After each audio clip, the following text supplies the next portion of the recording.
Hello, welcome back to the show. I'm Joe Concha, filling in for Steve Malzberg on this Friday. So the midterm elections are just around the corner, and before we all know it, the 2016 election campaign will be in full swing, as if it isn't already. We all know Republicans are not happy with President Obama. Not many people are, actually, even on the other side. But some are arguing that simply disliking the president is not enough to take back the White House. Just ask Mitt Romney. So here to talk more about this and how we might be reliving the disaster that was the 1998, yeah, that's right, is Bloomberg View columnist and senior editor at National Review, Ramesh Ponnuru. Ramesh, how are you? Just great, thanks. Fix my earpiece here for a moment. It's all that earwax. I really got to switch to Q-tips again. That bargain brand isn't working for me. So your column is about another 1998 disaster for Republicans. Is the GOP too optimistic about the midterm elections this year? Well, look, there are a number of races that seem to be headed their way. I don't think they're making the most of the opportunity. What they did in 1998 was just count on the president's unpopularity to deliver the elections to him and not make the case for a conservative agenda. And I fear they're doing the same thing this time. Yeah, I've seen various polls that have come out lately, Ramesh, and one was New York Times, at least their models, you know, they all have their prediction models, and they have Republicans taking back the Senate at 64%, and it's up from 49% in May. Then we have Nate Silver, Democrats' darling, back in 2012, a guy who normally gets these things right. He sees it at about 60% of the a chance that the Republicans take back the Senate in terms of a majority. Then, of course, you have the Washington Post at 52%. So you have these three major models all pointing to a Republican victory, but I just don't feel, and I know feel isn't exactly a scientific term, but I just don't feel that the Republicans have the kind of momentum that they should with a president whose approval rating, at least on Gallup, is at 38%. Yeah, that's right. And, you know, look, Republican takeover of the Senate is not guaranteed, but even if they do, there's a difference. There's a pretty big difference, actually, between having it with 51 seats and having it with 53 seats. And there's a difference between having it with people who have said they're going to do certain things and then have a reason to deliver on that, and people who were not elected to do anything in particular and don't agree on what they should be doing. That is a recipe for a confused and divided Republican conference after the elections. So, Ramesh, how do you see the whole election playing out? We know the House is staying with Republicans. You talk to anybody, that's going to happen. Do they get those 6 seats, particularly what we saw with Kansas this week, with the Democrat dropping out, an independent who's actually kind of a Republican. He voted for Romney in 2012. Do you see still, even with that circumstance happening, the Republicans, despite everything that you've been saying, taking back the Senate, or do you see maybe even a 50-50 split where Joe Biden's actually casting a deciding vote in that sort of scenario? I would bet that Republicans hold Kansas and hold the other 2 seats that are they're worried about holding. It's beyond that. I think it's pretty easy to see how the Republicans get up to 49 or 50 seats. But you've got to beat some incumbent Democrats to get past that point, and it's hard to beat incumbents.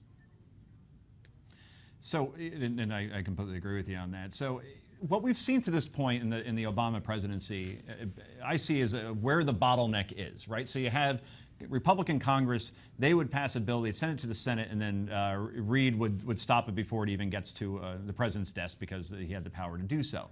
If you get rid of Senate Majority Leader Harry Reid, then that bottleneck goes away, and all it does is move the bottleneck to the president's desk.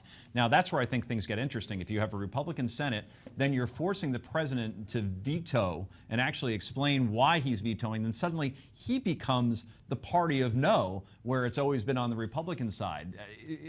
Am I kind of correct in that kind of thinking in terms of where the bottleneck is now and where eventually we'll be under Republican Senate? Well, the Senate doesn't completely stop being a bottleneck because presumably Democrats would have the ability to filibuster legislation even if they're in the minority. But you get more things to the president's desk and you set up a fight where, I mean, if Republicans are doing their jobs properly, he's being forced to veto popular conservative legislation that makes it harder for the Democrats to prevail in 2016. And sometimes you're maybe even forcing the president to make some concessions on policy that he otherwise wouldn't have to make. And even forcing them to filibuster, I think, puts you in a slightly stronger position than now when you just, pass things in the House and then the Senate does nothing. Ramesh, you talked about popular legislation getting to the president's desk, perhaps under a Senate rule under Republicans. I think the biggest topic, or at least the biggest issue out there right now, is the Keystone Pipeline in that regard. You see an ABC News, Washington Post poll, the most recent one on that issue, building the pipeline. And 65% of Americans say, yes, we should go ahead with it. Yes, it will create more jobs. No, it won't be a problem for the environment. And yet still the president's been steadfast on not supporting the idea, even when some Democrats are saying, it might actually be a good thing for this country. So I think under a Senate that's under GOP rules certainly could lead to at least the Keystone Pipeline finally moving forward. Do you see it that way? Mm-hmm. Well, look, you can at least schedule a vote. Now, you'll be probably replacing some pro-Keystone Democrats with pro-Keystone Republicans in order to get a Republican majority, because those are the Democrats you'd have to get through. But you'd then have a majority that would be actually committed to doing it and would be scheduling the votes, which Harry Reid will not schedule any votes that are going to be inconvenient for the liberal coalition. What do you think? You brought up Mr. Reid. He's been the Senate Majority Leader. He's been in the Senate for 27 years. He survived the last election. What do you see his legacy ultimately being? In other words, obviously Republicans, I think he is the most loathed person by Republicans next to Mr. Obama in terms of you hear the name. I think if you're a Republican, you just think, boy, Harry Reid, the guy who stops everything. Rush Limbaugh calls him Dingy Harry. Eventually he has to retire. I think some Democrats do hold him in some high regard, though, because they saw him as a fighter. What do you see the Reid legacy ultimately being? Well, I think he's lowered the tone of American politics. Recall his baseless smear of Mitt Romney for not paying taxes during the 2012 campaign. He's changed the procedures of the body. He does not allow amendments to be voted on, that the House routinely allows. He's made it a less deliberative place. And I think that all in all, that is a pretty bad legacy to have.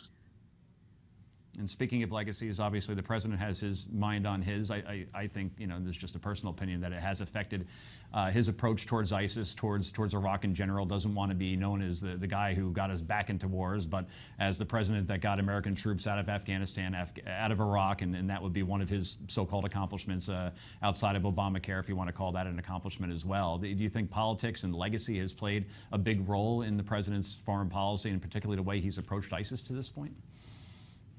I think that's probably right, and that's sort of hard to separate from his self-conception as a transformational figure.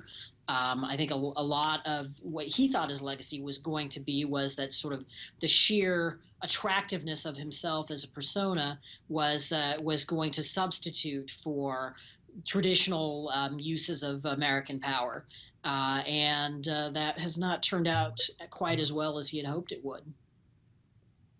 And before we go, Ramesh, earlier this week we asked you if the U.S., well, we didn't ask you, but in general, do you think that the U.S. should strike ISIS in Syria, or do you think that will just open up a can of worms that will lead to a regional war like we haven't seen yet? There are absolutely risks to action, but it seems to me that the risks to inaction are greater, and that the consolidation of a jihadist state is a pretty basic threat to our interests. Agreed. Ramesh, by the way, on a personal note, you're about to start your weekend, I'm sure, at least maybe in an hour or two. You were there 36 hours after my baby daughter was born. We were on CNN together.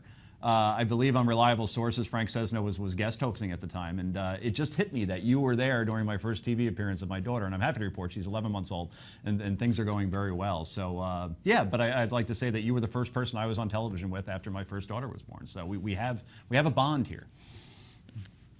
Good to know. Yeah, you're just like, what do I care about that? But it just hit me that, how do I know Ramesh? Good stuff. But anyway, hey, we appreciate you joining us, and again, enjoy your weekend, and some great insight there. We appreciate once again you coming on Newsmax today. Thanks for having me. Okay. So before we go, everybody, earlier this week we asked you if, and I just asked Ramesh the same question, should the U.S. strike Syria and Iraq? And well, the results are in, and not surprisingly, 93% of you said yes, the U.S. should use airstrikes against ISIS. 6% said no, 1% obviously had no idea what we were talking about.